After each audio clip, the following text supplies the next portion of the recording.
Wilujeng enjing para permisa seputar info hadir senturing separa kanca demi dina sela-sela kegiatan anjeun. Sareng abdi dina Ramadhani, sare rencangan langsung biasa ada anu baris nepikeun kuartal anu panganyarna sareng paling engah 25 Januari 2025. Pamirsa, dunia penerbangan duka deui saatos pesawat Jeju Air nabrak.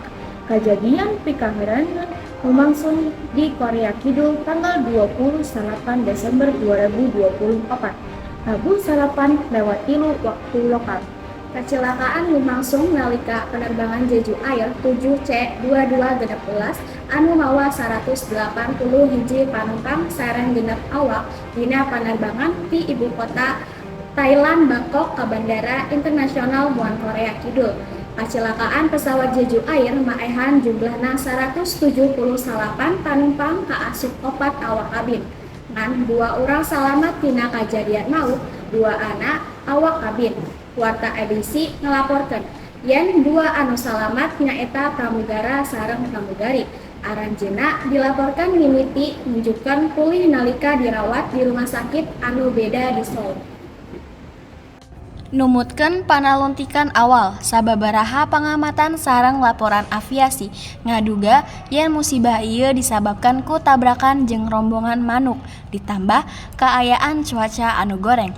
Alesanana disangka alatan tabrakan sareng manuk anu digabungkeun ku kaayaan cuaca anu goreng, saur Lee Jong-hyun, Kepala Stasiun Pamadam Kebakaran Muan. Pemadam kebakaran Korea Kidul nyebutkeun yen 2 faktor ieu nyababkeun kerusakan mesin, tapi penyebab anu leuwih rinci bakal diumumkeun sanggeus panalungtikan gabungan rengse. Otoritas oge parantos mandakan 2 kotak hideung pesawat anu ayeuna keur dianalisis salajengna pikeun mandakan panyebab pasti tina kacilakaan ieu. Kementerian Tanah, Infrastruktur, sareng transportasi Korea oge ngaluarkan pernyataan ngeunaan kronologi kejadian di landasan Pacu. Menara pengawasan disebut-sebut geus masihan peringatan tabrakan manuk ka pilot. Peringatan kasebut nyebabkan pesawat nyoba badarat deui di landasan Pacu. Tapi usaha eta teu hasil. Pesawat berdarat tanpa nganggo roda badarat terus leungit kendali keluar tina landasan Pacu, nabrak pagar sareng hancur nepi kanyebabkan seuneu. Geus sareng kurang sadayana rerencangan Gita Salsabila sareng Rahmania Aulia anu bade ngawawancara siswa-siswi SMA 1 Cikarang Barat dina barita panganyarna. Halo, kita jeung Nia. Halo Dini jeung Kalsum, Wilujeng enjing para pemirsa, Abdi Rahmania Aulia dan Abdi Gita Salsabila, simkuring di Seman 1 Cikarang Barat, hoyong ngawancara salah sahiji siswa ngeunaan kacelakaan pesawat Jeju Air.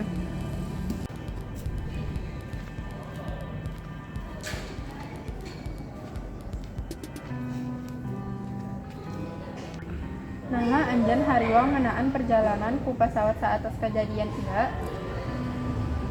Beureun hariwang sabab sieun hal sarupa kejadian deui. Saha anu salamat tina kejadian ieu? Ngan 2 awak kabin. Nalika kacelakaan lumangsung 28 Desember 2024.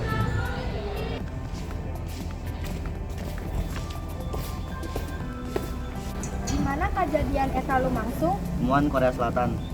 Naha informasi ngeunaan kacelakaan ieu ganjang sumebar dina media. Kusabab video anu beredar di media sosial ngeunaan kecelakaan pesawat Jeju Air. Kumaha reaksi anjeun nalika ngadenggeur beja ngeunaan kacelakaan pesawat Jeju Air? Anjelu tur milu sedih pikeun kecelakaan. Eta laporan keuring menang, hatur nuhun, abdi bade deui ka studio. Tragedi kecelakaan pesawat Jeju Air di Bandara Internasional Muan ninggalkan kesedihan anu jero pikeun kulawarga korban sareng masyarakat Korea Kidul. Panalati anu lengkep ku otoritas anu relevan diperkirakan bakal ngungkapkeun penyebab pasti kejadian ieu sareng nyegah kejadian anu sami dihareupeun. Maskapai penerbangan sareng pemerintah komitmen pikeun ngagogikeun dukungan pinuh ka keluarga korban, sedangkan dunia penerbangan ingatkan pentingnya keamanan sareng pangropea teknis anu ketat.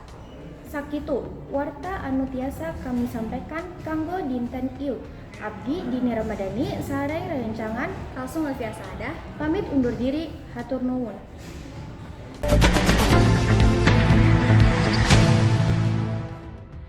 Assalamualaikum warahmatullahi wabarakatuh. Tepangkan nami abdi Rahmania Aulia salaku wartawan. Tepangkan nami abdi Azri Gunawan salaku editor. Tepangkan nami abdi Gita Salsabila salaku wartawan. Tepangkan nami abdi Kalsum Alfiasada salaku presenter.